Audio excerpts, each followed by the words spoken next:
govorimo? Opet s tim. Pričala si s Tamarom. Nisam, nešto ste krivo shvatile. A da? A zašto nam je onda postavljala pitanja? Pitanja? Kakva pitanja? Ne pravi se da ne znaš. Ne pravim se, stvarno ne znam. Jesi sigurna? Malo ste naporne, zašto mi ne kažete što je i gotovo? A što drugo? Rekla si Tamari da smo mi otpustile kotić na Luninim rolama. Čekajte, je li istina ovo što je Jasmin upravo rekla? Vi ste mi otpustile kotač.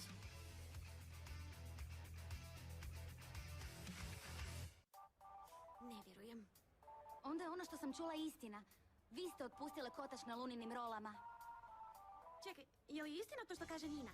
Naravno da ne. Luna, molim te, čudi me. Kako možeš pomisliti da bismo ti to učinile? Nemoj mi lagati, Ambar.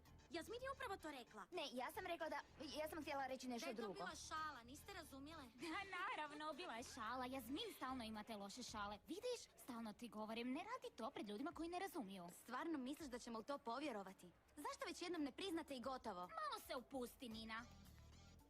Ono što se dogodilo Luni je nesreća, samo to. Da, mi nismo imali ništa s tim. Vjeruješ mi, Lunice, zar ne?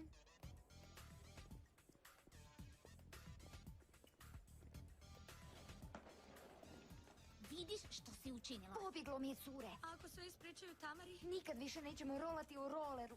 ispadnem li iz natjecanja, ne znam što ću. Zatvori usta, eto što ćeš.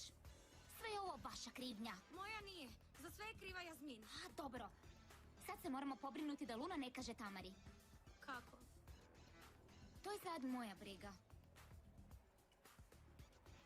Odmah idite na stazu. Odmah!